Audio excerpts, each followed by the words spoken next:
이제 어느덧 이제 오늘이 해보니까 7번째 벌써 됐더라고요. 그래서 아따 얘기를 많이 하니까 이제 조금 이제 원래 제 얘기가 좀 주제들이 두서가 없는데 근데 저한테는 하다 보면 저한테는 맥락이 있는 거거든요. 근데 오늘은 이제 오늘 한 얘기의 마지막이 아마 지난번에 했던 어떤 강의의 첫 부분으로 연결이 될 거예요. 이제 어떻게 그렇게 연결되어 가는가 하는 것하고, 그래서 제목에서 아시겠지만 여러분이 잘 아시는 유레카는 이제 잘 다들 알고 계시는 말이고, 그리고 이제 인지적 유동성이라는 말은 스티븐 미슨이라는 인류학자에게서 나왔는데 그 사람은 자기 자신의 학문을 인류학이라고 불러요. 거기서 이제 그 인지적 유동성이라는 말이 나온 책이 프레히스토리 오브 마인드라고, 원래는 마음의 선사시대인데 프레히스토리니까 마음의 그 이전의 역사, 마음 이전의 역사 그 말인데 우리말로 번역할 때는 마음의 역사로 번역이 돼가지고 조금 좀 어폐가 있긴 한데 괜찮은 책이에요. 그 마음의 역사에서 이제 얘기한 내용이고, 그 마음의 역사가 다루고 있는 게 뭐냐 그러면 인류학에서 옛날에 그 언젠가 한번 강의할 때 얘기를 했을 겁니다. 그 인류학에 그 수수께끼가 하나 있었거든요. 그게 뭐냐 그러면 그 후기 구석기 시대에 서로 영향을 주고받은 흔적이 없는데 지구 전체로 볼 때 곳곳에서 비슷한 수준의 문화가 갑자기 생겨나요. 인류학에서는 그렇게 봐요. 갑자기 생겨났다고. 그러니까 후기 구석기 시대 이전에는 그런 형태의 그 문화라는 게 존재하지 않는데 갑자기 우리가 후기 구석기 시대라고, 보수적으로 보면 BC 3만 년에서 BC 6만 년 이 정도고, 좀 그 브로드하게 보면은 BC 3만 년에서 BC 12만 년 전까지도 이렇게 보는데, 인류학에서는 뭐 만년 10만 년은 그냥 이렇게 짧은 기간이니까 그래서 뭐 그렇게 그건 아닌데, 어쨌든 중요한 건 뭐냐 그러면 그때의 오늘날 우리들이 문화라고 부르는 거, 시빌리제이션이라고 부르는 것들의 원형이 생겨나기 시작하는데, 그것이 인류학적으로 보면 전 세계에서 동시다발적으로 거의 생겨났다는 거예요. 그래서 인류학계에서는 그 질문이 있었습니다. 이게 그래서 뭐라고 부르냐면 후기 구석기 문화 대폭발이라고 불러요. 그러니까 이제 인류학자들의 질문이 그거죠. 이게 어디서 온 거냐? 그러니까 이것을 추동시킨 이 내재적인 요인이 뭐냐? 근데 그것을 인류학이니까 땅을 파서 고고학적인 증거를 찾아가는데 고고학적인 증거에 나오질 않아요. 고고학적인 증거는 그 시기에 우리가 문화라고 부르는 의례, 그리고 무슨 장례, 그리고 종교 이런 것들과 관련된 유물이 나온다라는 것까지는 알고 있는데, 이것을 나오게 만든 하드웨어적인 증거가 뭐냐에 대해서는 찾지를 못했어요. 그래서 그게 수수께끼였다고요. 그래서 후기 구석기 시대의 문화 대폭발을 가져온 원인이 뭐냐. 그래서 아직까지 우리는 하드웨어적인 증거를 찾지 못했다 했는데, 스티븐 미슨이라는 사람은 그걸 거꾸로 물어본 거예요. 우리가 증거를 못 찾은 것은 원래 증거가 없기 때문이 아니냐. 그러니까 우리는 헛발을 짚었다는 거죠. 그 말이 무슨 말이냐 그러면, 어쩌면 후기 구석기 시대의 문화 대폭발을 불러온 건 하드웨어적인 요인이 아니라 소프트웨어적인 요인이 수가 있다. 근데 소프트웨어적인 요인으로 가면 그게 유물이나 부장품으로 남아있을 리가 없다. 그러니까 우리가 발견하지 못하는 게 당연하다. 그러면 도대체 뭐였을까? 라고 해서 이제 이론적으로 역추적을 해가는 거죠. 그러면서 그때 당시, 책이 좀 나온 지 꽤 됐거든요. 근데 그때 당시 나왔던 인지과학에서 인간의 그 인지적 특징에 관한 연구에 자극을 받아요. 그렇게 해서 저 사람이 만들어낸 게 뭐냐 그러면 커그니티브 플루어디티라고 인지적 유동성이라는 개념이에요. 저 인지적 유동성이라는 개념은 그러니까 제가 말했던 지난번에 할 때 나왔던 그 인지의 두 가지 유형, 시스템 1하고 시스템 2, 그리고 혹은 다른 말로 하자면 그 패스트 싱킹하고 슬로우 싱킹, 그것들의 혼성이라는 아이디어하고 비슷해요. 아이디어하고.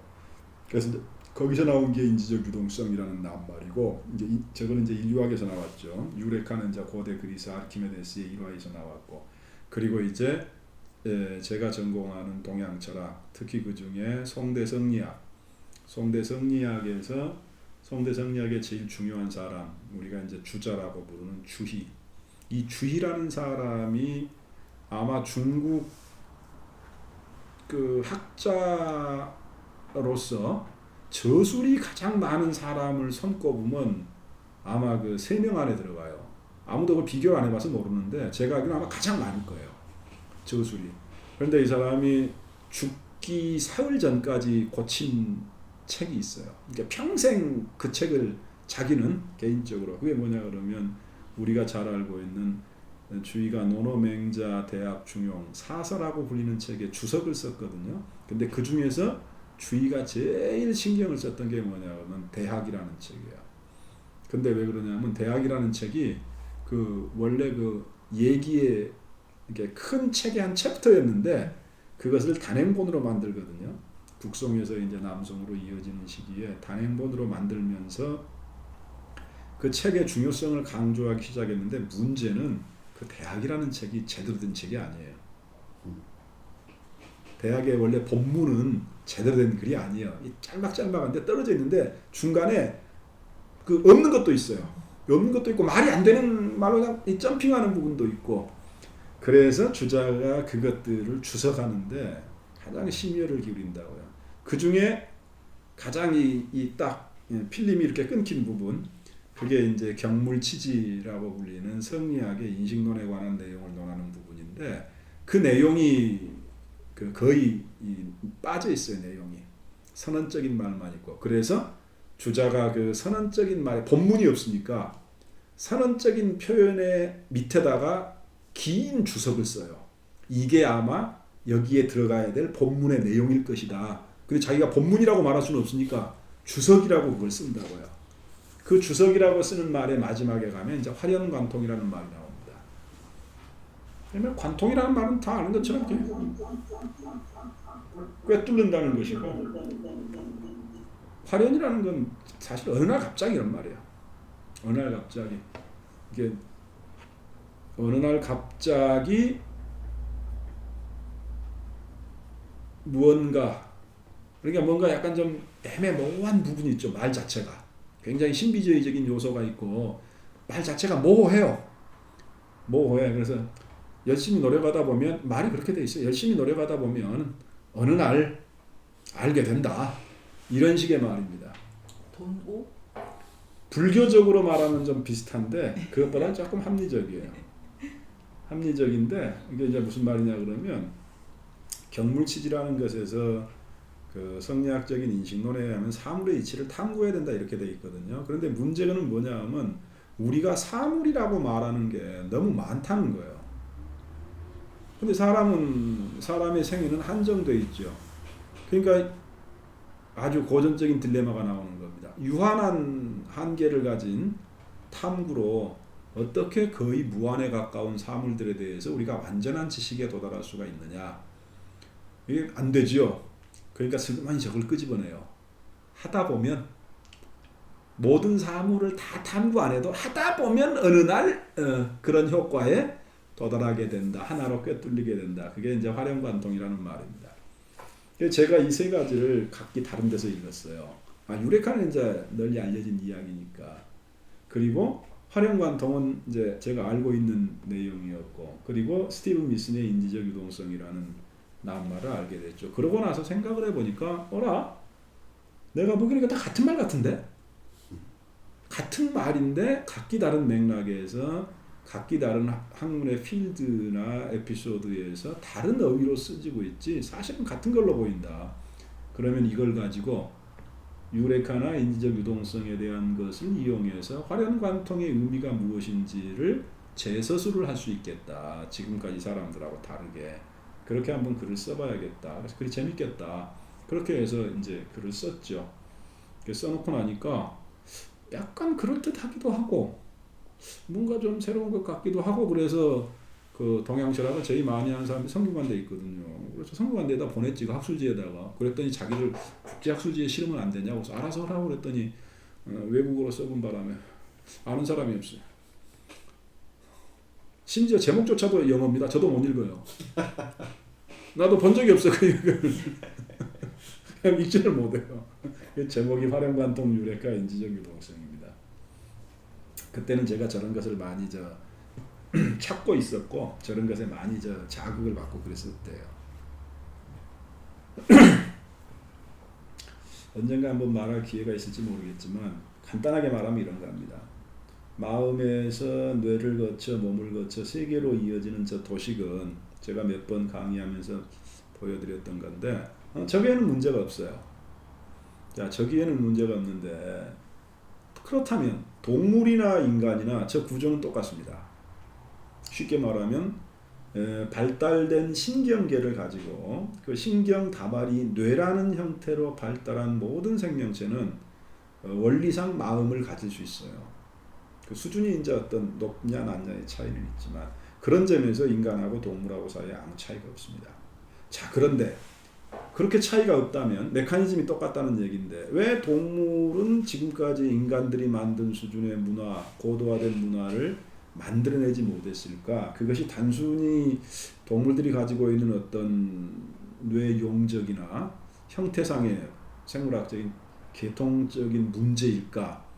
이런 걸 생각해 보면 침팬지나 인간이나 거의 차이가 없다고요. 99%가 거의 똑같아요. 유전적으로. 98%라고도 하고 99%라고도 하는데 거의 똑같습니다. 그래서 학자들이 생각하기에 그런데 똑같다면 차이는 어디에서 올까?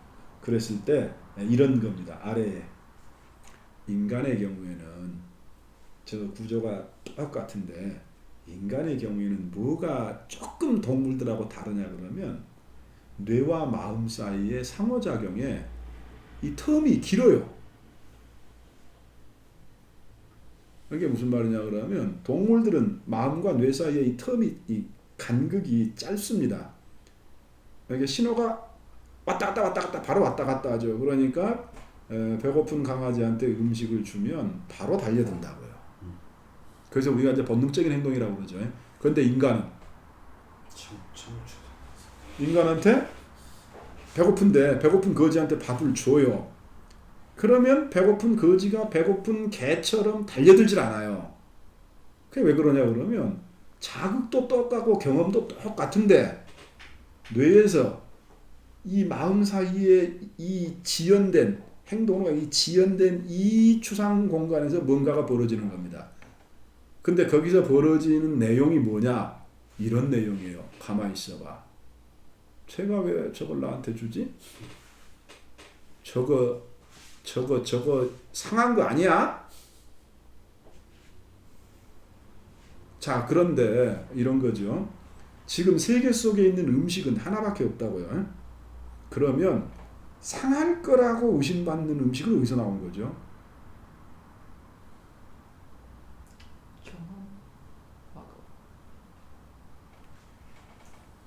물론 과거에 상한 음식을 먹었던 경험이 그걸 불러겠죠. 근데 여기서 중요한 게 뭐냐면 이제 우리가 마음의 지연 효과라고 부르는데 저 지연된 공간 속에서 뭐가 탄생하냐 그러면 두 번째 세계의 이미지가 탄생하는 겁니다. 그러니까 이런 거죠. 가만히 있어봐. 저 음식에 독이 들었으면. 실제 하는 음식은 독이 안 든 음식 하나밖에 없거든요. 근데 이걸 보고 뇌가 자극받아서 마음에서 그에 대해서 뭔가 반응을 할 때 마음의 어딘가에서 그게 나오는 거예요. 저 음식에 독이 들었다면. 그러니까 그 마음의 수준에서 뭐가 나타나는 겁니까? 독이 든 음식이 있는 세계 모형 하나가 만들어진다고요. 이게 무슨 말이냐 그러면 우리가 경험하는 세계는 저 세계를 세계 1이라고 부르면 우리가 경험하는 건 세계 1밖에 없어요. 그런데 우리가 세계 1의 작용을 하기 위해서 우리는 우리 뇌와 마음 사이에서 뭘 만들어내요? 세계의 두 번째 모형을 만들어내요. 그러니까 무슨 말입니까? 우리가 경험하는 세계는 하나밖에 없는데 우리는 두 개의 세계에 걸쳐 있다고요. 이게 어떻게 보면 이게 사실 철학의 근본 문제예요. 왜냐? 두 개의 세계를 만들어 놓으니까 두 개의 세계에 차이가 있거든요. 차이가 있다고요. 차이가 있으니까 어째요? 비교 대조가 되는 거죠. 비교 대조가. 그래서 철학을 보면은 철학의 첫 번째 유형이 뭐냐 그러면 이 두 개의 세계에서 자기가 만들어낸 세계 있죠. 이 세계를 이상화해요. 근데 이건 원리적으로 허구거든요. 근데 이걸 이상화하고 그 다음에 실제화를 해요. 그러면 현실하고 똑같은 실제성을 갖는다고 평가가 돼요. 근데 가치론적으로 이게 훨씬 좋은 세계. 그러니까 어떻게 해야 돼요? 우리는 현실을 경멸해야 돼요.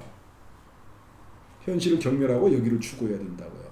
이게 지금 고전적인 형이상학들에서 말하는 그 형이상학적 가치들의 그 모형입니다. 그리고 하나는 뭐예요? 하나는 반대로 돼요. 이게 리얼이다. 이게 중요한 거고 이것은 가상이다. 가상이다. 그러니까 이걸 하지 말고 이쪽에 집중을 해야 된다. 이렇게 간다고요. 그리고 이 모형, 두 개의 모형이 나타나고 난 다음에 나타난 그 제3의 모형이 뭐냐 그러면 그게 아니라 우리는 두 세계를 동시에 산다. 두 세계를 동시에 산다. 그러니까 이 세계 중에 어떤 것 하나 속에서 우리가 균형을 잡고 살아가는 방식을 찾아내야 된다. 이제 이런 것들입니다. 자, 그래서 이제 방금은 이제 두 개의 세계 이론으로 조금 구도했는데 저 마음과 뇌 사이에 간격이 길다는 것으로부터 우리가 뇌하고 마음 사이의 상호작용 속에서 어떤 지연 효과가 발생하는데 그 지연 효과가 발생하는 공간에서 무언가가 생겨난다는 거예요. 경험하고 다른 무언가. 분명히 경험으로부터 자극을 받았는데 경험과 다른 무언가가 생겨나는데 그 생겨나는 것의 내용이 뭐냐? 제가 보기에는 그것을 말해주는 가장 대표적인 말이 상상이고 그리고 그것의 각기 다른 의미가 화령관통, 유레카, 인지적 유동성이라는 말이에요. 이게 지금 그 이야기에 대한 이야기입니다. 그것에 대한 이야기라고 볼 수가 있어요. 잘 아시는 위키백과에 보면 이제 알몸으로 뛰어나가는 아르키메데스, 유레카 그 지연된 반응이 저걸 만들어냈다. 아르키메데스가 찾아낸 그 통찰, 그 통찰이 중요하죠. 그 통찰, 왕관의 무게를 재는 것하고 목욕탕에서 물이 넘치는 것하고 두 개의 서로 다른 경험이 아르키메데스, 우리가 좀 전에 얘기했던 아르키메데스의 뇌와 마음의 어딘가에서 이렇게 된 겁니다. 크로스오버가 일어난 거죠. 그리고 아르키메데스는 그 이전에는 서로 관련이 없어 보이는 두 사태가 실질적으로는 하나의 모델 속에서 통합될 수 있고 그 통합의 함축이 무엇인지 다시 말하자면 자기가 마주치고 있는 실질적인 문제, 왕관이 순금으로 이루어졌는지 불순물이 들어갔는지를 해결할 수 있는 것에 이르는 거죠. 그래서 바로 그거 이게 인간이 가지고 있는 인간 마음이 가지고 있는 가장 놀라운 특징이다. 그래서 오늘날에는 저게 일어나고 있는 어떤 책까지 나왔냐 그러면 저게 그 두 개가 딱 이렇게 만나는 그 순간을 가리키는 용어까지 나왔어요. 스파크라고. 문자 그대로 스파크다 저건. 스파크다라는 말이 요즘에 최근에 읽은 책에서는 이제 스파크라고까지 이제 표현을 하더라고요. 그래서 바로 그게 유레카고 우리가 알고 있는 것의 모델인데 사실은 저 유레카가 생각보다 심오한 의미를 가질 수 있다라는 것을 설명해 주는 게 스티븐 미슨의 인지적 유동성이라는 개념이다. 조금 더 이제 그래서 보자면 유레카의 형제라고 볼 수 있는 것들이 뭐냐? 그래서 인류학에서는 인지적 유동성 그리고 이제 제가 인지언어학 쪽에서는 개념 원성 앞에 사실 이제 개념적 은유, 컨셉션 메타포가 있어야 되는데 요즘에는 이제 거의 컨셉션 브랜딩으로 통일을 합니다. 그래서 개념 혼성. 오늘 낮에 밥을 먹고 인문대를 들어가는데 인문대 2호관 저희 대학 인문대 2호관 입구에 국문과에서 학위 논문 발표회를 한다고 발표자들하고 주제를 적어놨어요. 그냥 놀랍게도 거기를 이제 얼핏 봤는데 논문 2편이 학위 논문인데 거기에 개념적 은유와 개념 혼성이라는 표현이 들어가 있어요. 원래 이게 거꾸로 된 거거든요. 왜냐 그러면 개념 혼성이나 개념적 은유라는 낱말이 원래 인지 언어학에서 왔다고요. 언어학에서 왔으니까 언어학에서 문학으로 가가지고 문학에서 철학으로 와야 되는데 이제 약간 거꾸로 돼가지고 언어학에서 바로 철학으로 와가지고 철학에서 저쪽에 영향을 끼치는 좀 예외적인 사례가 됐습니다. 그래서 이제 최근에는 국문학 쪽에서도 개념적 은유하고 개념 원성을 분석 틀로 사용하는 방법론적인 접근이 하나 둘씩 나타나고 있는 것 같아요. 그리고 이제 활용관통은 말했지만 송대 성리학 전통에서 나타난 바로 인지적 유동성이나 개념 원성에 대한 성리학적 어휘다. 그렇게 보인다. 라는 게 이제 제가 말씀드리고 싶은 거고, 그리고 이걸 결국 통해 보면 이것들은 전부 같은 것들이다. 같은 것의 다른 버전들이다. 라는 거고, 이렇게 유레카, 인지적 유동성, 개념 원성, 활용관통이 같은 거라면 이것은 기본적으로 인간의 인지 구조의 어떤 보편적인 특징을 가리킨다. 따라서 우리가 누구인지를 보여준다. 우리가 누구인지. 거기에 대한 이야기고, 이 뒤에 있는 건 이 세계에 대한 이제 약간의 사례고 개요들입니다. 인지적 유동성은 아까 잠깐 얘기했습니다만은 인지적 유동성이라는 개념은 스티븐 미슨에 의하면 저것은 선천적으로 주어지는 능력이 아니고 진화의産물이다. 인간이 진화의 과정을 통해서 역사적이고 경험적으로 획득한 어떤 소프트웨어적인 측면에서의 변화 양상을 가리킨다. 그래서 이 사람도 인지과학의 영향을 받았기 때문에 이 사람은 어떤 모델을 만들었냐 그러면 인지과학에서 인간의 인지에 대한 특징은 제가 앞에서 그리고 혹은 그 전에 올해 아니라 그 전에도 얘기를 하면서 반복적으로 얘기를 했습니다. 인간의 그 인지 영역이 타입 1은 모듈화되어 있다. 하나의 기능에 하나의 뇌 부위가 대응하는 방식으로 모듈화되어 있다. 그리고 이제 전두엽을 위주로 하는 그 대뇌 피질 부위에서 저 모듈화된 영역들의 정보들이 동시적으로 활성화되는 혼성돼서 나타나는 두 번째 네트워크적인 사고 유형이 있다. 이렇게 타입 1, 타입 2로 나뉜다. 근데 이 사람은 그걸 인류학에서 어떤 식으로 모델화를 하냐 그러면 지능 영역이라는 말을 씁니다. 그러니까 지능 영역은 인간이 자신의 삶에서 문제를 해결하기 위해서 지능을 동원하는 그 방식인데 이게 모듈화되어 있다고 얘기를 해요. 그래서 하나는 뭐가 있다? 자연사 지능이 있다. 자연사 지능. 이 자연사 지능이라는 건 뭐냐 그러면 우리가 수렵 시대에 사냥물을 대할 때 대상을 포착하고 그리고 추적하고 사냥하고 획득하고 그럴 때 쓰는 자연사 지능의 영역이 있다.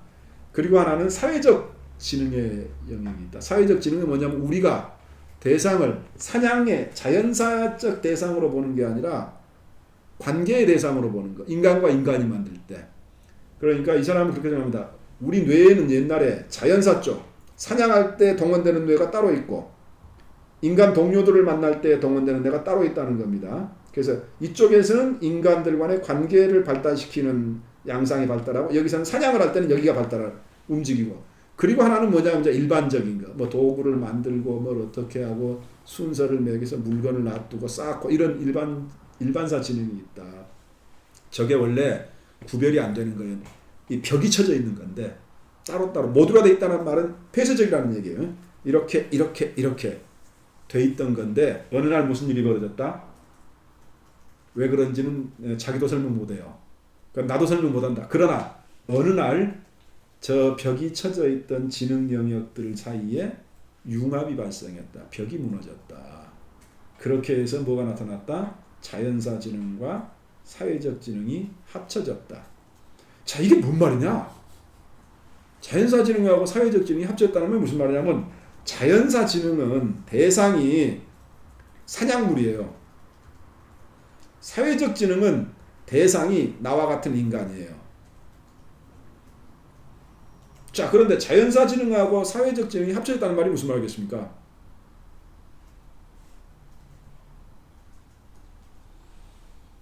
잘못하면 인간은 사냥물로 대할 수도 있는 건데. 그거예요. 그 동치 관계가 성립됐다는 거예요. 사냥물이 인간화되고 인간이 사냥물화되고. 그래서 스티븐 미슨이 이렇게 설명을 합니다. 두 가지가 일어났다. 예를 들자면 이 두 가지의 결과가 다르다. 하나는 뭡니까? 동물을 인간으로 간주하는, 자연사의 대상을 사회적 관계의 대상으로 간주하는, 이게 뭐냐? 토템이다. 이게 토템이다. 이게 자연사 지능하고 사회사 지능이 합치면 토템이 나타난다. 자, 그런데 그것보다 무서운 게 하나 있다. 이쪽으로 가면 어떻게 됩니까? 방금 말했던 거. 예. 사회적 지능의 대상은 인간인데 자연사의 대상은 수렵물, 동물이거든요. 그러니까 뭐예요? 인간을 동물화. 그런데 인간이 동물화 된다는 얘기는 뭐냐면 인간을 인간 자체로 안 보고 비인간으로 볼 수, 비인간화의 시초가 여기에 있다는 겁니다. 그리고 이 비인간화에 오래된 문화적 관행을 우리가 오늘날에도 목격할 수 있는데 그걸 뭐라고 부르냐? 인종주의라고 불러요. 그러니까 스티븐 미스는 그렇게 말을 하죠. 저 두 개가 합쳐지면서 토템이 나타났고, 그리고 우리가 오늘날 인종주의의 뿌리라고 하는 발상이 그때 나타났다. 그러니까 저 사람은 그렇게 말을 합니다. 인종주의는 그 무슨 황인종, 백인종에서 나타난 게 아니고 저 후기 구석기 시대에 이미 그때 나타난 거예요. 그리고 우리가 인간을 동물로 간주할 수 있다면 동물을 수렵하듯이 인간을 대우할 수 있죠. 무슨 말이냐? 때려 죽일 수 있다는 뜻입니다.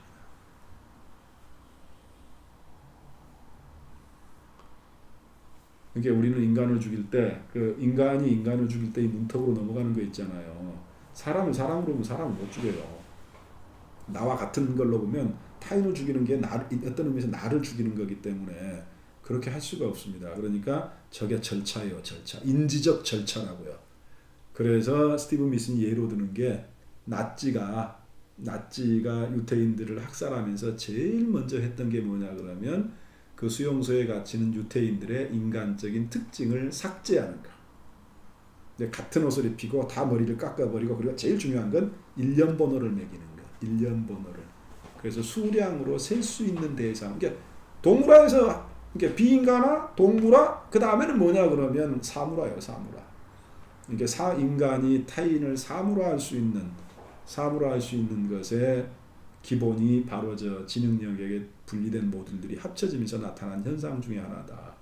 그리고 거기서 일반사 지능을 이제 하나 더 넣으면 인종주의보다는 조금 덜 과격하지만 일반적 지능은 뭐냐면 우리가 도구를 사용하는 능력이거든요.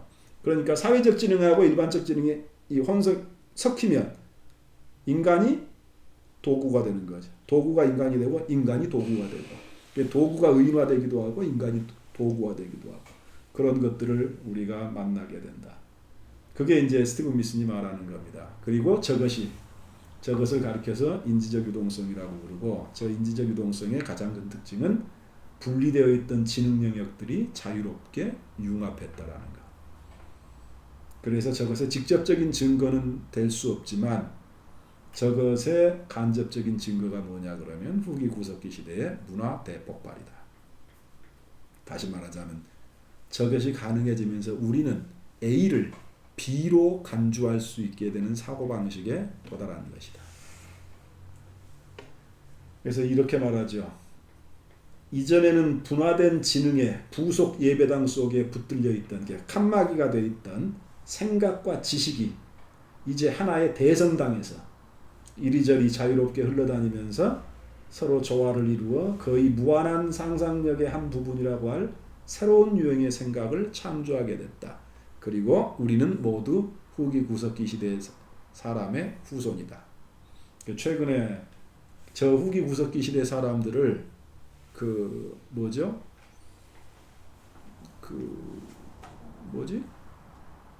우리 인종이 뭐죠?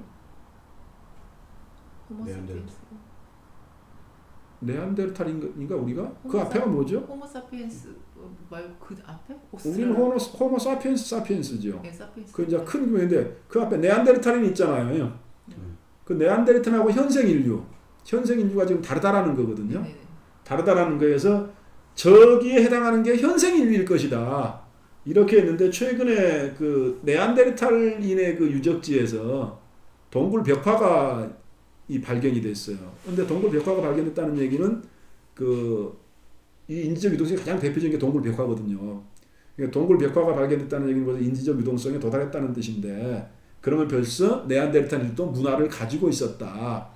한쪽에서는 그렇게 주장하고 한쪽에서는 야, 그 연대 측정 다시 해봐야 된다. 그게 정말 네안데르탈인들이 한 건지 아니면 초보적인 거에다가 그 후에 누군가가 이걸 한 건지를 다시 찾아봐야 된다라고 해가지고 지금 논쟁이 되고 있다라고 그래요.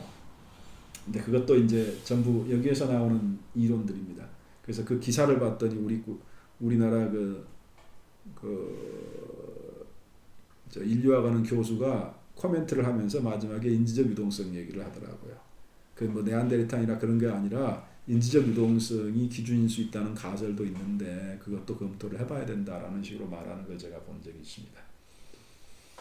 자, 그리고 스티븐 미슨의 마음의 잘못됐네요. 우리는 어떻게 생각하는 건데 PPT 만들다가 저게 그대로 들어가 버렸습니다. 앞에 걸 복사해가지고 만들다가 지워야 되는데.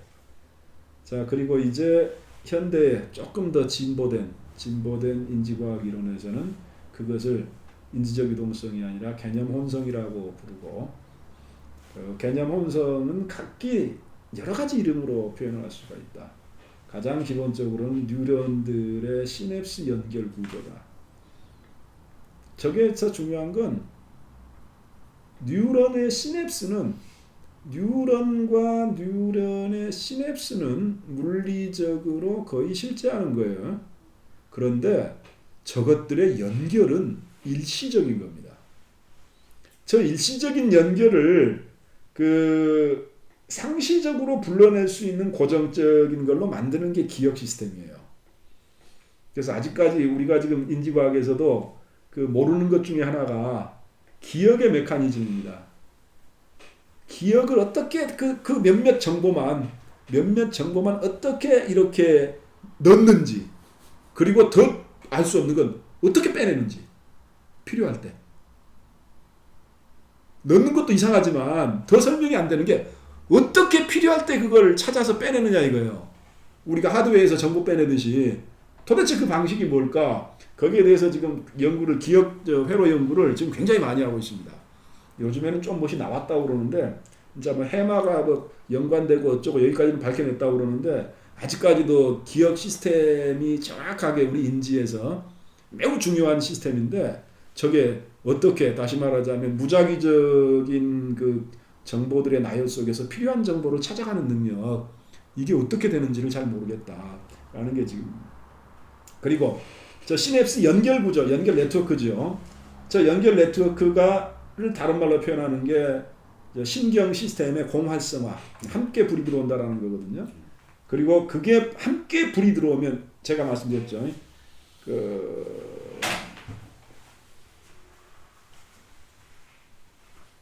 함께 위스파이어, together fire is together wire. 함께 불이 들어오는 것들은 함께 묶인다.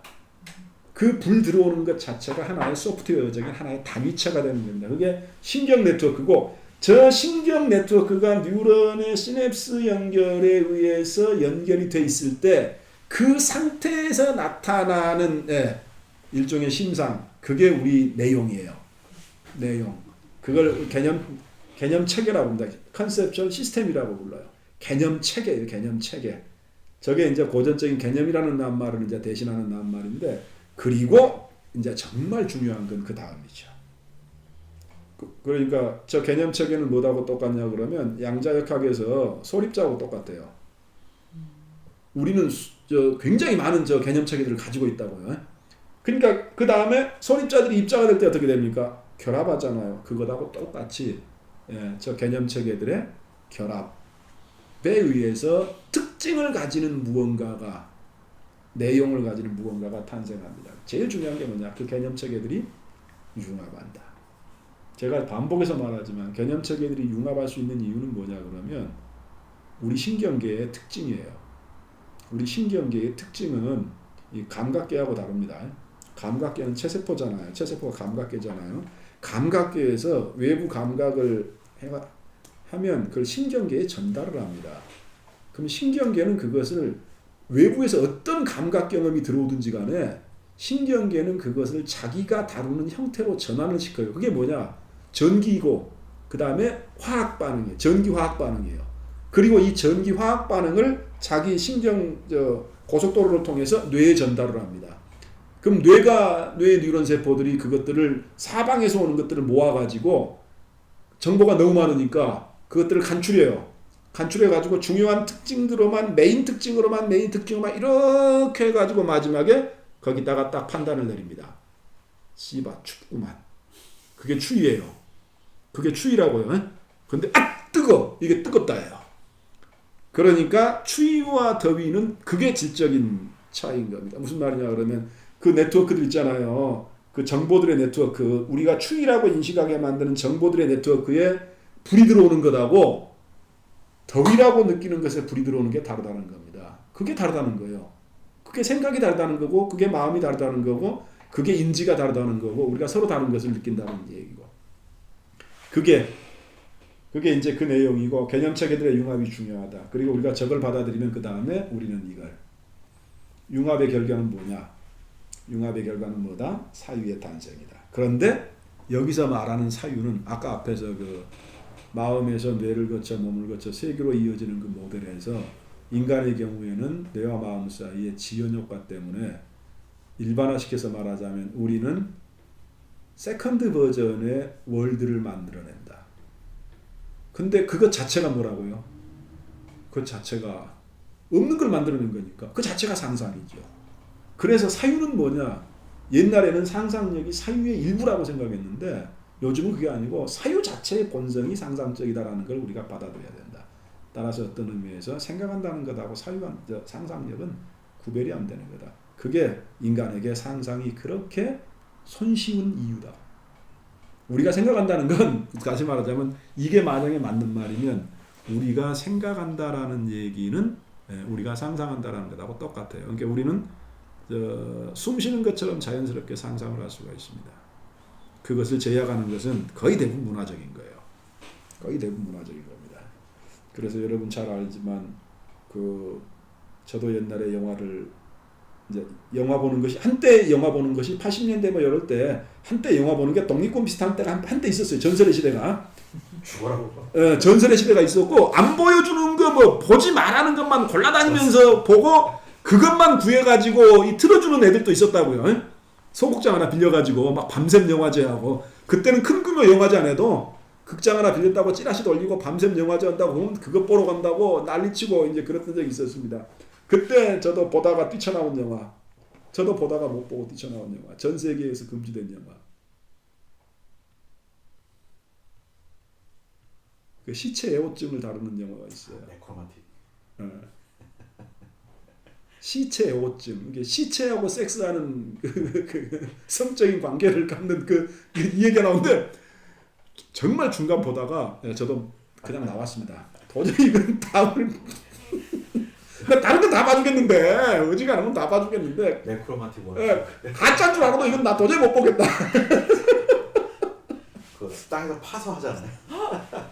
그래서 시체하고 섹스하는 장면이 나오는데 이게 뭐겠어요? 그래서 나와버렸는데 이런 거 다시 말하자면 문화가 네크로맨틱 같은 영화는 보면 문화가 금기를 하는 것이지 시체 아니라 시체 할아버지하고 섹스하는 것도 상상력은 반대하지를 않는다. 그런데 이제 문화적인 것이 이것을 이제 반대를 하는 거죠. 그래서 초기 인류가 은유라는 말이 사실 상상이라는 말하고 동격입니다. 은유를 사용할 수 없었던 것은 인지적 유동성이 결여되었기 때문이다.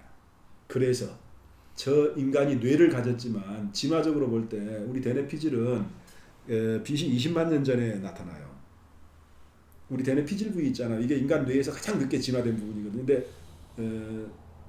유전학적인 증거는 고고학적인 증거는 20만 년 전 정도에 이미 인간은 대뇌피질 부위가 충분히 발달했다. 그리고 그때부터 지금까지 인간 뇌가 진화적으로 발달했다는 증거가 없어요. 그러니까 20만 년 전에 만들어진 뇌가 지금까지 쓰는 겁니다. 그러면 왜 보수적으로 잡아도 넓게 잡아서 12만 년 전이라고 하는 20만 년 전부터 12만 년 전까지 8만 년 사이에 문화라고 부르는 것이 안 나왔을까? 스티븐 미슨의 대답이 이거죠. 하드웨어는 준비됐지만 그 하드웨어가 인지적 유동성이라는 소프트웨어적인 방식의 수준에 도달하지 못했기 때문에 못 만들어낸 것이다. 이제 이렇게 이제 이유입니다. 아직도 이게 가설이라 진짜인지 가짜인지는 알 수 없는데 제가 보기엔 그럴 듯해요. 그럴 때. 그래서 현생 인류 우리 같은 경우에는 유추와 은유가 사고의 모든 측면에 침투해 있고 그래서 예술, 종교 그리고 과학의 핵심이 저것이다. 그런데 우리나라 고등학교 아시겠죠? 중고등학교 교육이 왜 이걸 보면 우리나라 중고등학교 교육이 왜 엉망인지 애들한테 전 안 가르치잖아요. 은유, 혼성, 그리고 상상 안 가르치잖아요. 그리고 날마다 무슨 얘기를 합니까? 하지 마라, 하지 마라, 하지 마라, 하지 마라. 레이코프가 쓴 유명한 책이 있어요. 코끼리는 생각하지 마라고. 아주 작은 책입니다. 근데 그게 지금까지 그냥 인지언어학적인 인간의 인지 특징을 하나 하는 걸로만 해석을 했는데 제가 최근에 들은 어떤 강의에서는 여기에 그 레이코프가 말하는 것보다 그냥 프레임 이론 얘기하려고 한 거거든요. 근데 그것보다 좀 더 심오한 인간 인지에 대한 어떤 특징이 하나가 들어있다. 그게 사실 중요하다. 그게 무슨 중요한 게 이렇게 해석할 수 있다는 겁니다. 우리 뇌 있잖아요. 이게 이 얘기를 먼저 해야겠네요. 최근에 두 개의 사례를 제가 들었는데 하나가 뭐냐면 그때 얘기를 드렸었나? 그 스페인에서 그 기네스북에 오르고 싶은 여성분이 있었어요. 그래서 이제 어지간한 기네스는 다 있으니까 좀 그 사람들이 안 한 거 그건 처음 하면 무조건 신기록이니까 그래서 뭘 했냐면 동굴 속에서 혼자 살기. 그래서 동굴 속으로 들어갔답니다. 약 500일인가 버텼어요. 아무것도 없이 현대적인 건 아무것도 없이 동굴 속에서 500일인가를 버텼어요. 그래갖고 나왔어요. 이제 나와가지고 이제 나오니까 굉장히 특이한 경험이잖아요. 그러니까 이제 의료진이 가가지고 건강 체크하고 그리고 또 그 심리 상담이나 뭐 정신과 쪽에서 이제 그건 경험이 어쨌냐 뭐 어쨌냐 하니까 어쩌지 동굴에 산다는 거 어떤 경험이냐 얘기를 해봐라 그러면서 했는데 뭐 이제 시간 감각이 사라진다 뭐 이런 거 이제 몇 개 있어. 중요한 얘기를 하나 그러더라고요. 뭔 얘기를 하냐 그랬더니 동굴 속에 있으면서 어려운 게 뭐였습니까? 그러니까 몇 가지 얘기를 하는데 그 중에 초창기에 힘들었던 게 하나 있다. 뭐냐 그러니 한청하고 한각이 들린대요. 그러니까 옛날 같으면 뭐 혼자 있으니까 좀 뭐 정신이 나가는 것 같다. 요새는 그렇게 해석 안 합니다. 그래서 그걸 뇌과학자가 해석을 하는데 어떻게 해석을 하냐 그러면 그게 이상한 게 아니다. 왜 이상하지 않습니까? 그랬더니 동굴이라는 환경을 생각을 해봐라. 동굴이라는 환경은 혼자만 있잖아요. 어둡고 이게 움직임이 최소화될 수밖에 없다. 활동할 수 있는 게 없으니까 움직임이 최소화되는데 그 움직임이 최소화되면은 당장 문제가 생긴다. 뭐냐? 인간 뇌는 원래 신경계가 운동을 통제하는 시스템이라고요. 그러니까 신경계는 우리 뇌는 운동에 익숙해요. 근데 운동의 거의 대부분이 외부로부터 오는 자극이거든요. 뇌가 처리하는 건데. 근데 동굴에 있으니까 바깥에서 정보가 안 들어와. 그럼 뇌가 아무것도 안 하면 되는데 죄송하지만 우리 뇌는 뭔가를 하는데 익숙해져 있다고요. 그러니까 어떻게 한 거냐? 그러면 그 한청 한각이라는 것은 내부 운동이다. 내부 운동. 그러니까 기억의 형태든 뭐든 과거에 뭐든 간에 내부에서 그것을 하는데 뇌가 어떻게 인식하냐면 뇌는 내부하고 외부를 구별 안 하는 거야. 들렸다고 생각하는 거야. 근데 우리 일반 경험에서는 들리면 봐라 하는 게 저기 있어야 되거든요. 그게 환영이 아니죠. 근데 동굴 속에서는 들었는데 외부에 없어. 그러니까 환각이라고 생각한다는 거예요. 근데 그게 아니라 사실은 뇌가 정상적으로 반응하는 거다. 그리고 뇌가 거기에 익숙해지면 사라진다. 그래서 초창기에는 그랬는데 한 100일 지나 보니까 진짜 뭐 환각도 사라지고 환청도 사라지고 뇌가 적응을 하니까 그렇게 간다는 겁니다. 그래서 그걸 가만히 보고 있으면 코끼리는 생각하지 마에 대한 시사점이 던져진다. 무슨 말이냐? 코끼리는 생각하지 마라고 했을 때 왜 코끼리를 생각할 수밖에 없냐 그러면 미안하지만 그게 프레임이라는 것의 측면도 어휘가 불러일으는 개념체계를 불러일으는 그 프레임이라는 측면도 있지만 이렇게 생각해 볼 수도 있다. 그게 뭐냐 그러면 방금 말했잖아요. 동굴 속에서 인간 뇌는 움직임에 대응하게 되어 있다고요. 그게 뭔 말이냐면 인간 뇌는 네거티브 움직임에 대응하는 방법이 없어요. 그러니까 인간 뇌 있잖아요. 인간 뇌한테 부정어를 주면 인간 뇌는 대책이 없대요. 가령 너는 안 될 거야 그러면 뇌가 뭘 해야 되죠? 안 된다는데 무슨 말이야? 뇌는 너는 안 될 거야 그러잖아요. 부정어로 이렇게 주면은 안 된다는데 뭘 이게 무슨 말이야? 뇌가 대답을 안 내놔요. 그런데 이런 거죠. 야 너는 왜 꼴찌냐? 이렇게 말하지 않고 이렇게 말하는 겁니다. 야 너 꼴찌인데 몇 점이냐? 47점이요. 야 다음 시험에 1점만 올려볼래? 미션을 주면 예. 긍정적인 미션 주면 근데 너는 너는 안 돼. 너는 안 되는 놈이야. 이러면 뇌가 방법이 없대요. 근데 이렇게 해야 된다는 겁니다. 그러니까 야 너 1점만 올려볼래? 등수 올라가라는 얘기는 안 한다. 47점을 48점으로만 올려. 그건 쉽죠. 10분만 보면 되니까. 한 문제만 더 맞추면 되는 거니까. 한 문제만. 어차피 공부 못하는 건데 한 문제만 더 맞추면 되니까 그건 할 수 있다 이거예요. 그럼 그 다음에 야 너 한 문제 더 맞췄구만. 그럼 한 문제만 더 맞춰봐. 야 한 문제 더 맞추면 절반은 넘는 거다. 50점이다 임마. 그럼 다음 시험에는 51점 이상만 맞아라. 응? 그러다 보면 어느새 51점 돼. 그러면 뇌가 한다는 겁니다. 한다는 거예요. 그런데 하지마 그러면 뇌는 그게 원래 우리 뇌의 특징이라는 거예요. 우리 뇌의 특징은 네거티브, 이게 자극이 없는 네거티브에 대해서는 그 무대책이에요, 무대책. 왜냐하면 생각할 필요가 없으니까. 응? 자극이 없는 거에 대해서 뭘 어쩌라고. 그러니까 무대책이니까 심지어 과잉 대책을 내놔가지고 지가 만들어버리잖아요. 동굴 속에서. 그런 케이스다. 그래서 그 중요한 특징이 하나 있다. 사람한테 할 때는 다른 사람의 동기화를 시키고 싶을 때는 절대 부정을 쓰지 마라. 그래봤자 왜냐하면 대책이 안 나오니까 부정을 쓰지 마라. 다른 방식의 포지티브한 어휘를 사용해서 뇌는 동기화를 시켜야 된다라는 말을 하더라고요. 근데 우리 교육으로 돌아오면 우리 교육에서 저런 걸 안 가르쳐 주잖아요. 유추와 은유를. 그러니까 무슨 상상공작소? 네. 예, 그런 게 지금 사실은 저거 하려는 거죠. 근데 저런 교육을 받고 나서 대학에 딱 들어왔는데 딱 교수가 자 딱 45분 강의하고 자 질문할 사람은 대학이니까 질문하세요. 아니 무슨 저 예행 연습을 시켜놓고 해야 된단 말이지. 12년 동안을 질문하지 말라고 답은 이거다고 배웠는데 어느 날 질문하니까 띵. 질문을 할 수가 없는 거죠. 그게 우리 교육이 가지고 있는 그 가장 크나큰 문제. 교육의 본래 목적이 무엇이냐에 대해서 좀 우리 시대가 정말 생각해 봐야 될 수준에 도달을 했다라는 것들이 이제 생각이 납니다. 이거는 이제 잘 아시는 거죠.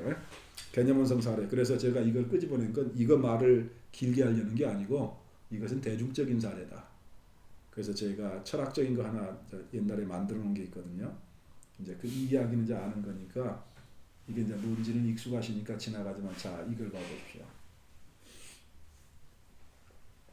제가 이걸 홍대 가서 이걸 좀 강의를 해주라고 그래서 예전에 했던 거 그쪽 사람들이 아는 분이 한번 강의해 주라고 해서 가서 하면서 만들었는데 이런 겁니다. 이거.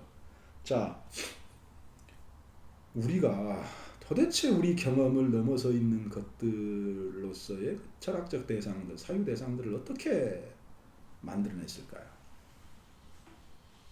옛날에는 그냥 그런 것들이 있다라고 그랬습니다. 근데 요즘 우리는 그렇게 생각을 안 하죠. 제 경험에 의하면, 제 방식에 의하면 이래요. 자, 우리가 가지고 있는 것은 제일 위에 있는 저것밖에 없습니다. 우리는 경험적 X만 가지고 있다고요. 경험 바깥에서 우리가 가질 수 있는 건 아무것도 없어요. 이게 우리가 가질 수 있는 건 첫 번째 모든 게 경험적이라는 거고, 두 번째는 그것이 이제 무엇이 됐든 X 무엇이 됐든 경험에서 배운 거. 자, 그 경험적 X라는 두 가지를 가지고 있습니다. 자, 그런데 그 다음에 무슨 일이 벌어지느냐? 저 경험적 X는 그대로 있어요. 그리고 저 경험적 X 중에 하나 포함도식이라는 게 있습니다. 그릇을 보면 우리는 그릇 속의 물하고 그릇 바깥을 구별하잖아요. 그러니까 우리는 경계에 지어진 어떤 것이 있고 그것의 안과 밖을 구별해요. 자, 이제 저것도 우리가 경험해서 배운 것 중에 하나입니다. 저걸 따로 떼내가지고 경험적 X는 그대로 있다니까요. 그것하고 포함도식을 섞어요. 섞으면 어떻게 되느냐? 포함도식에는 안과 밖이라는 두 가지 요소가 있거든요. 그러니까 뭐가 나와요? 결론적으로 경험적 X하고 경험 안의 X와 자 경험 바깥의 X라는 게 나타납니다. 근데 경험 바깥으로 가면 뭐가 돼요? 그건 경험적인 게 아니죠. 비경험적인 게 되죠. 그래서 뭐가 나타나냐? 경험의 영역 안에 있는 X라는 게 나타나고 그 다음에 경험의 바깥에 있는 경험의 바깥에 있기 때문에 그건 X가 아니에요. X는 경험 안에 있으니까. 그러니까 비경험적인 경험의 바깥에 있는 BX가 나타납니다. 자, 문제는 우리가 저걸 한 번 더 섞어요. 그럼 뭐가 나타나냐? 이게 나타납니다. 어떤 것은 경험적인 것인데 경험 안에 있어요. 경험 안에 있는 경험적인 X. 저게 뭐냐? 경험적 실제들입니다. 우리가 경험적으로 다 이런 것들이 다 그거죠. 근데 그 옆에는 뭐가 있어요? 경험과 X는 X와 아니라는 건 그대로 있는데 비경험적인 게 들어옵니다. 그러니까 뭐냐? 경험적인 세계 속에 안에 경험적인 세계 안에 비경험적인 X가 있어요. 저걸 우리가 뭐라고 부르냐면 내재적 실제라고 부르는 거예요. 자, 그리고 그 다음에 비경험적하고 X하고 안팎도식에서 바깥이 결합을 합니다. 그럼 뭐가 나오냐 그러면 경험의 바깥에 있는 비경험적 X가 나와요. 저게 뭐냐? 우리가 초월적 실제라고 부르는 거예요. 근데 더 희한한 게 저게 노양생 논문에 쓴 겁니다. 저 그림자 개념이라는 거. 더 희한한 게 뭐냐 그러면 비경험적이면서 경험 밖에 있으면서 X도 아니에요. X일 수가 없어요. X는 경험적인 거니까. 그러니까 경험 바깥에 있는 비경험적인 BX. 그러니까 뭐예요? 경험이 우리가 가지고 있는 모든 것이니까 사실상 저건 뭐라고요? 무예요. 무라고요. 저게 이제 노양생 이제 뭡니까? 섀도우 컨셉이라고 그러는 거. 그림자 개념이라고 그러는 거. 근데 제가 봤을 때는 저것이 어떻게 나오냐 그러면 저도 처음에는 경험적, 초월적, 그림자 이렇게 세 개만 가지고 얘기를 했었는데 이걸 가지고 제가 쓴 논문이 있거든요. 그 얘기를 했었는데 아니라 그 사이에 하나가 더 있더라고요. 그래서 경험적 실제, 내재적 실제, 초월적 실제, 그림자 실제. 저게 다 뭐냐 그러면 저 그림자 실제에 가장 어울리는 말이 이제 불교의 공 같은 말입니다. 말하자면 데리다의 차연도 저것하고 유사한 개념인데 조금 이제 변주가 될 거긴 한데 그런 거예요. 초월적 실제는 우리가 전통적으로 이제 철학에서 형이상학이나 신이라고 부르는 것들.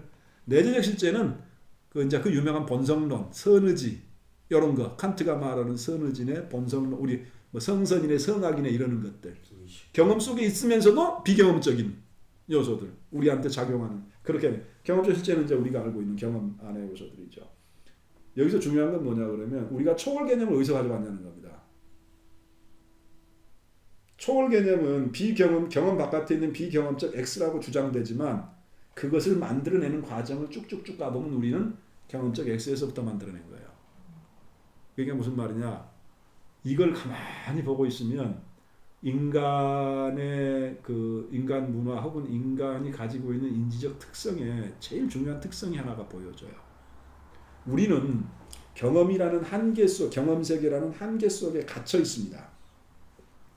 갇혀 있는데 초월적 실제 허브성을 이제 철학에서 따지는 거지만 제 말은 그게 아니고 더 중요한 건 뭐냐 그러면 우리가 경험이라는 한계 바깥에 있으면서 경험 바깥에 있는 무언가를 상상할 수 있다는 거예요. 이게 제가 보기에는 어마어마하게 중요한 능력이거든요. 왜냐하면 경험 안에 있으면 벽 안에 갇혀 있는 사람은 벽밖에 못 봐요. 그런데 인간 정신은 벽 바깥에 관해서 무언가를 말하는 겁니다. 물론 벽 바깥을 말하는 순간 99%는 사이비로 빠집니다. 사이비로. 비트겐슈타인이 그렇게 강조했던 게 그거예요. 바깥을 볼 수 있다라고 믿음으로 해서 우리가 바깥으로 나갈 수 있다라고. 그러니까 비트겐슈타인이 이런 식으로 말하거든요. 초월이라는 것은 뭐냐 그러면 경험 세계에 투명한 유리창이 벽으로 되어 있고 우리는 투명한 유리창 안에서 거기가 우리 경험의 한계거든요. 투명한 유리창 안에서 바깥의 풍경을 바라보는 것하고 똑같다. 이때 초월적 실제를 믿는 사람들의 그 멘탈, 그 논리 구조를 이렇게 설명할 수 있다. 무슨 말이냐? 유리창이 투명하기 때문에 우리는 경험세계 안에서 경험세계 바깥을 볼 수 있다. 그리고 그때 우리가 착각을 한다. 무슨 착각이냐? 우리 시각이 우리가 보는 것이 한계를 넘어설 수 있기 때문에 우리는 우리 몸도 한계를 넘어설 수 있다고 착각을 한다. 그래서 우리가 경험세계에서 초월세계로 건너갈 수 있을 거라고. 우리 시야가 그것을 뚫고 나가니까 시야가 뚫고 나가는 것처럼 우리 자신의 몸도 그것을 넘어갈 수 있을 거라고 착각을 하게 된다. 그렇게 되면 이제 뭐가 되는 겁니까? 이제 오대양이 되는 거죠. 점잖으면 천국 가겠다는 것이고 나쁘게 말하면 이제 천국의 문 오대양이 되는 겁니다. 이제 다 같이 먹고 죽어불자. 그러면 우리는 가 있을 것이다. 그런 게 되는 거죠. 그래서 제가 만들어 놓은 건데 이게 말하고 싶었던 건 그거. 하나는 모든 것이 저 네 가지 개념이 전부 다 경험으로부터 만들어진 것이다. 그러니까 경험과의 연속성을 지니고 있는 것이다.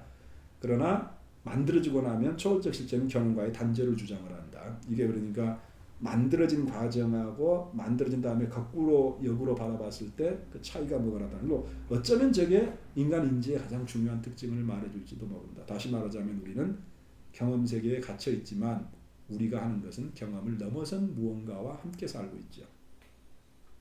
그러니까 이런 것은 이런 게 열리는 나무, 테레비가 열리는 나무가 없다니까요. 우리가 만든 거지. 그러니까 경험 세계 속에 TV는 없었어요. 우리가 만드는 게 없는 걸 어떻게 만들었느냐. 그것은 우리가 기본적으로 경험 세계 속에 갇혀 있지만 그럼에도 불구하고 우리의 어떤 것은 경험 너머의 세계를 상상할 수 있고 그래서 그 두 개가 경험 너머의 것을 다시 경험 세계 속에 구체화하려는 이 활동에 의해서 만들어진 모든 것이다. 그리고 저게 어쩌면 우리 인간 인지와 인간 문화의 본질에 가까운 대답일지도 모른다. 라는 이제 내용입니다. 저기까지가 재밌어요. 저기까지 재밌고 여기서부터는 이제 성리학 이야기입니다. 화령관통. 화령관통이 나오는 이유는 뭐냐 그러면 지식을 지극히 하는 것은 사물의 이치를 궁구합니다. 이게 중요한 게 그 다음 말이죠. 지식을 지극히 하고자 한다면 다시 말하자면 우리가 지적 추구를 완성시키려면 이론상 끝까지 추구해야 된다. 끝까지. 끝을 알고 싶으면 끝까지 가야죠. 그런데 중요한 거는 뭐예요? 아까 말했지만 우리는 인식론적인 한계를 가지고 있다. 다시 말하자면 우리는 세계 전체를 결코 경험할 수 없다. 근데 지금 우리는 세계 전체를 알고 싶다는 거죠. 그러니까 이 비대칭을 해소할 수 있는 방법이 있느냐? 그걸 주의가 생각을 한 겁니다. 그래서 지식의 완성이라는 것에 도달하기 위해서 그러니까 여기서 이제 말을 애매모호하게 이제 뭉갠다고요. 그 뭉갠다는 말이 여기입니다. 힘쓰기를 오래 해서 하루아침에 화련히 관통함에 이르면 모든 사물의 표리와 저걸 정조라고 읽는지 정추라고 읽는데 저게 원래 조자인데 저게 앞에가 정밀하다는 뜻이고 뒤에가 거칠다는 뜻이거든요. 그때는 추라고 읽거든요. 그래서 표리와 정추가 이르지 않음이 없을 것이요 내 마음의 전체와 대용이 밝지 않음이 없을 것이니 이것이 경물이요 이것이 인식의 완성이다. 근데 죄송하지만 이 말 속에는 매우 어려운 논리적인 함정이 하나 원리적인 논리적 함정이 하나 있다. 다시 말하자면 인간은 인식론적인 한계를 가지고 있고 우리는 전체에 대한 인식에는 도달할 수 없다. 그런데 어떻게 지식을 완성할 수 있느냐? 이 질문이 포함되어 있는데 그것을 주의는 그냥 화령관통이라는 모호한 표현으로 넘어가 버립니다. 이거 주의가 만들었냐? 아니에요. 주의는 원래 뭘 만드는 사람이 아니에요. 정리하는 사람이지. 비슷한 말 또 나와요 뒤에. 오래 하면 관통한다도 아니고 오래 해서 관통하면이 되는. 한 분이 그렇게 돼 있어. 지어 화령관통 여러 개.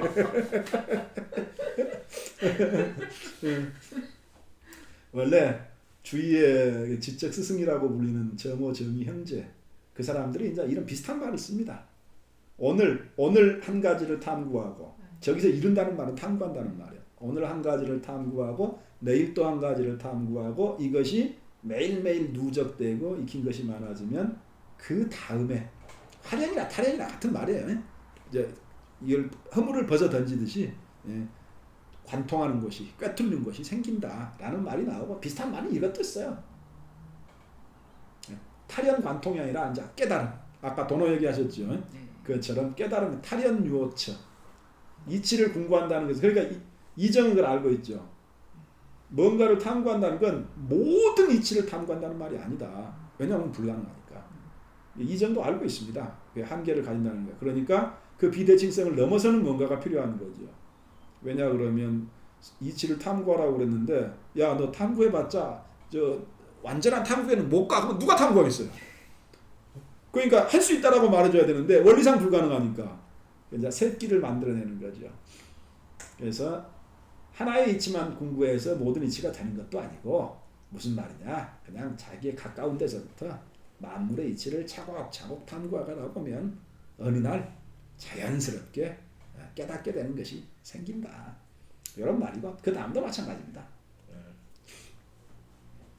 그러니까 막 말을 뭉개잖아요.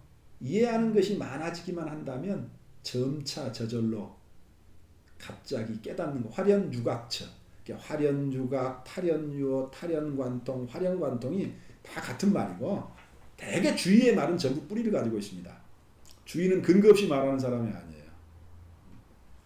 그래서 그럼에도 불구하고 제가 말하고 싶어하는 건 뭐냐면 이 속에는 솔직히 말하면 약간 지적인 속임수 비슷한 것이 들어있다.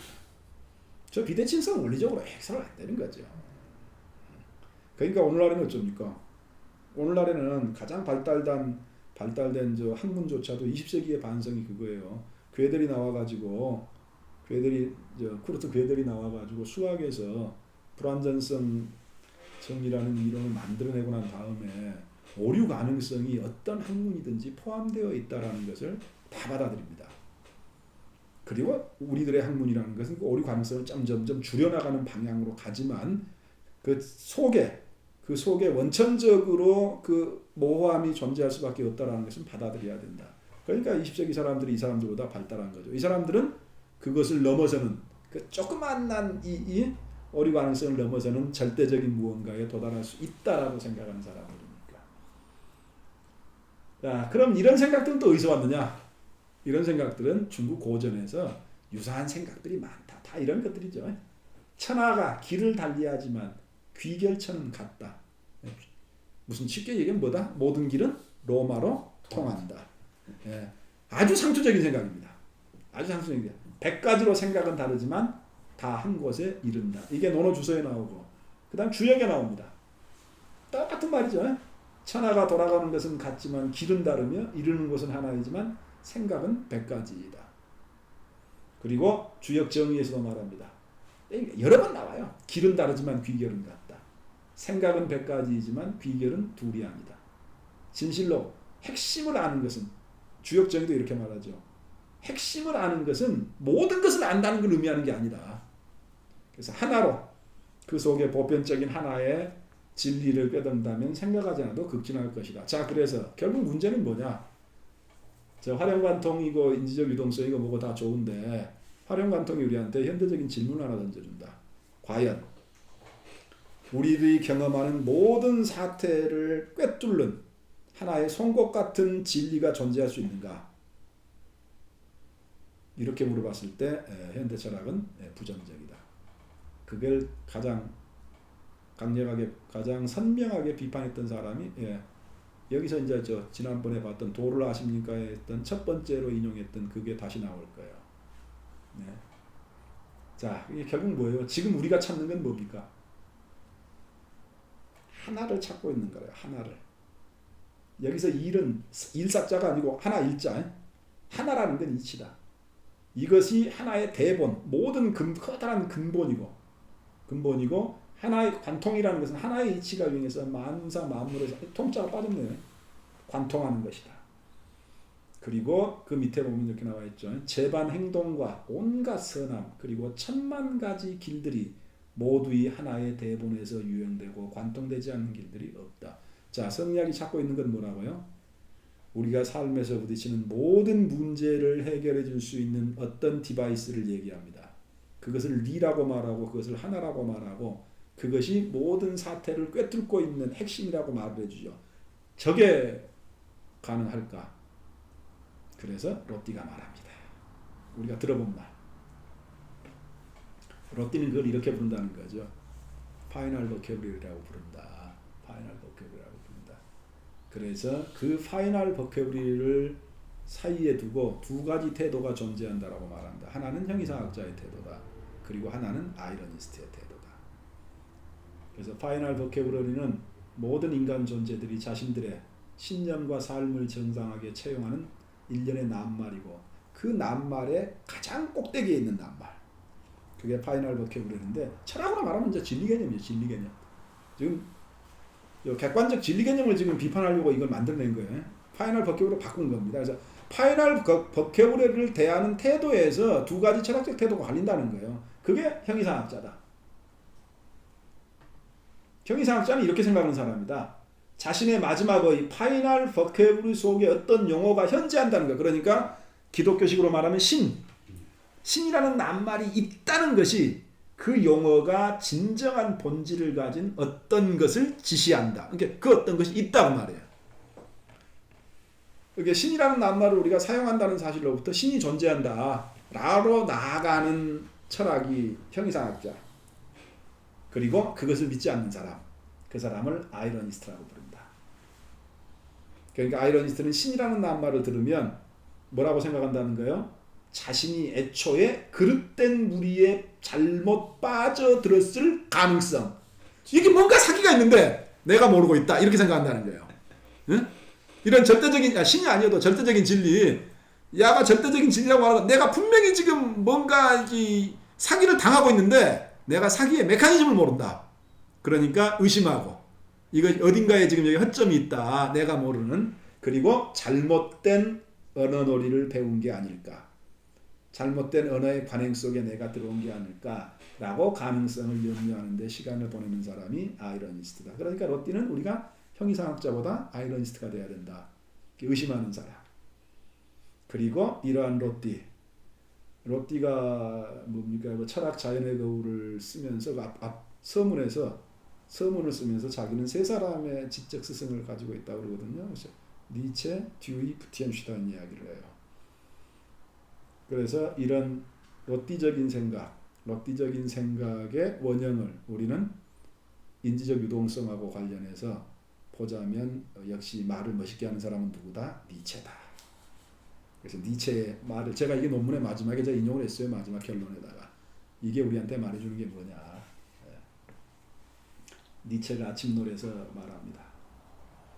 허물을 벗을 수 없는 뱀은 파멸한다. 의견을 바꾸는 것을 방해받는 정신들도 이와 마찬가지다. 자, 그러니까 의견을 바꾼다는 것이 뭐예요? 신에 대한 입장을 바꾼다는 게 신을 파이널 버케브러리로 간주하지 않는다라는 태도인데 그것을 방해받는 정신들. 그러니까 그 입장을 계속 유지하는 정신들은 어떻게 된다? 허물을 벗지 못하는 뱀하고 똑같다. 그리고 그렇게 다시 말하자면 여기서 우리가 발견하는 건 뭡니까? 허물을 벗는다는 건 우리가 지금 읽은 걸로 하자면 인지적 유동성을 발휘하는 거예요. 그러니까 인지적 유동성을 발휘하지 않는 정신들은 파멸한다. 왜? 인지적 유동성을 발휘하지 않는 순간 우리의 정신은 더 이상 창조적 정신이기를 그치게 됩니다. 그리고 로띠는 거기에 하나를 더 붙입니다. 네가 창조적이라면 거기에는 반드시 네 앞에 있는 어휘가 너를 속일지도 모른다라는 의심을 함께 가져라. 의심하는 자가 되어라. 지성적으로. 그게 광실한 것보다 낫다라는 게 로띠의 이야기죠. 그래서 제가 논문을 쓰면서도 그때 이제 니체 전설을 읽고 있었거든요. 뭡니까 이제 책상에서 만든 거 그거 20몇 권짜리 사가지고 전서 살 게 없어요. 전서가 없어. 그래서 제가 사고 있는 게 니체 전서하고 그 비트겐슈타인 그건 전서가 아니죠. 저 부산대학교 철학과 이영철 선생이 책상에 계속 번역하는 거 7권짜리가 지금 나온 거 그거하고 그 다음에 저 누굽니까 저 박종원 백종현이 하고 있는 칸트하고 저 플라톤. 그래서 그 정도나 이제 사고 전서가 없다니까요. 전서라고 할 수 있는 게. 프로이드 전서 있는데 그건 이제 그쪽 열심히 이제 읽으라고 그러고. 예. 니체 읽으면 됩니다. 예, 그래 니체 읽으면 돼요. 그래서 그때 이제 니체 이제 주된 거 다는 못 읽고 주된 거 읽고 있다가 재밌는 게 나오면 이제 서머리를 해놨는데 마침 이 글을 쓰는데 그게 나오더라고요. 그래서 니체가 역시 대단한 사람이다. 아포리즘 같은 걸로 딱 핵심을 짚는데 핵심을 깊이 생각을 해보면 정말 깊은 사색에서 나온 말이지 장난으로 하는 말들이 아니구나. 그래서 이 말 듣고 또 하나 배웠습니다. 그래서 제가 그때 그 논문의 마지막에 말을 썼죠. 그래서 우리가 허물을 벗을 수 없는 지성에 머물게 된다면 어떻게 될까? 다시 말하자면 인지적 유동성의 바위가 아니라 그것의 반대 방향으로 우리의 지성을 몰고 가면 어떻게 될까 했더니 거기에 해당하는 말이 없어요. 뭐 생각한 사람이 없어요. 그래서 제가 말 만들었습니다. 자폐, 자기 자신을 스스로 유폐시키고 그리고 그것만을 붙잡고 있다. 고집. 그래서 자폐 고집의 경계 속으로 들어가는 게 아니냐. 그래서 그러면서 우리가 오늘날 성리학의 리개념을 12세기에서 만들어진 성리학의 리개념을 오늘날에도 마치 절대적인 무언가처럼 간주하려는 유학자가 있다면 그 사람이야말로 인지적 유동성의 발휘를 그치고 자폐 고집의 경계 속으로 자기 자신을 내모는 거라고 말해줘야 되는 게 아니냐라고 조심스럽게 말하고 논문의 결론을 맺었지. 오늘 얘기는 여기까지입니다. 네, 상당히 이제 질문인데 이제 저희 이제 거의 종강까지 왔잖아요. 지금 선생님 작업이 이제 여러 이렇게 접근론을 통해서 유학을 이렇게 뭐 어떻게 보면 점점 조여가는 것 같기도 하고 어떻게 보면 점점 해방시켜주는 것 같기도 하고 아이러니한 여러 가지가 보이는데 그러니까 다른 것들은 좀 미루더라도 최근에 이제 이루어지고 있는 뭐 신경과학, 뇌과학적인 성과들을 유학자들이 좀 받아들이려고 하거나 혹은 참고하려고 하는 노력이 좀 보이는지 그런 거 좀 말씀해 주시겠습니다. 선생님 제외한 사람 요즘에는 논문들이 몇 편이 나오기는 나오는데 이건 솔직히 말해야 되는데 거짓말 안 하고 그쪽 분야에 대한 이해가 너무 낮아요. 스타트가 너무 늦었나? 네. 왜냐 그러면 그쪽에서 나오는 책들이 이렇게 거시에 이미 쌓여 레벨이 있거든요. 무슨 완전한 실험실 책이 있어. 완전한 정말 전문적인 근데 결론만 우리가 알아들을 수 있어요. 실험 자체는 굉장히 복잡하고 뭐 이런데 하여튼 결론은 이거다. 그리고 우리들이 인용할 만한 책들은 그런 실험실에서 나오는 점점이 나오는 세계 곳곳에서 실험실에서 나오는 그 결론들을 모아가지고 인지의 지도 같은 것으로 이렇게 하나의 이론으로 그러면서 이렇게 편제해 놓은 거 그 정도 되는데 그런 걸 하려면 그 사람들 또 키워드를 잡아야 돼요. 그러니까 어떤 사람은 가령 불안,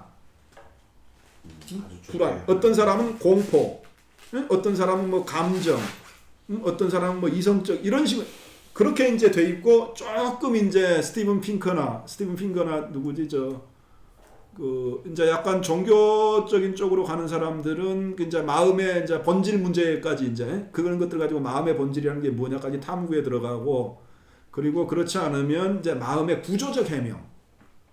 이제 뭐 우리는 어떻게 생각하는가 그것도 이제 그런 이론 가운데 하나지만 스티븐 핑거 같은 경우에 아직도 저쪽에서는 이론 여러 가지가 대립해요. 개념원성 이론도 있지만 아직도 거시기 이론도 있다고 모듈화 이론도 있다고요. 모듈화 이론도. 그래서 그런 것들을 읽어야 되는데 근데 그런 거 읽은다고 돼가네요. 읽은다고 되는 게 아니라 그러니까 개념원성이 어려운 이유가 뭐냐 그러면 양쪽 분야에 걸쳐서 거의 그 얘기를 섞을 수 있을 정도의 수준으로 올라가야 돼요. 그러니까 솔직히 말하면 제가 보고 말하면 독서량이 부족하다. 근데 제가 보기에는 참고할 만한 책들은 충분해요. 지금은. 안 읽고 있는 거. 네, 안 읽고 있는 거죠. 그래서 잘 소화를 못 시켜. 근데도 비스무리한 논문들을 말들을 그 내용은 잘 모르는데 말들을 갖다가 쓰려고는 하더라고요. 근데 그게 왜 그러냐 그러면 그 유학 쪽의 핵심어가 심이에요. 심. 마음이라고. 그러니까 유학의 마음 이론을 현대적으로 쓰려는 사람들은 그쪽을 이렇게 가져가다 쓰는데 제가 보기에는 아직까지 정교한다고 보기는 좀 힘들더라고요. 그리고 저쪽에 가면 또 이론이 또 너무 여러 갈래요. 들어가면 너무 여러 갈래요. 너무 여러 갈래여 가지고 이론들이 좀 복잡해서 갈래치기가 힘들어. 우리하고 다른 분야라. 그런 어려움이 좀 있습니다. 알겠습니다. 아이고 고생하셨습니다. 있습니다. 오늘은 완전 1대1 수업이 되어가지고 이건 원래 돈 주고도 못하는 수업인데. 아니 온라인은 4분이나 와 계세요. 메롱.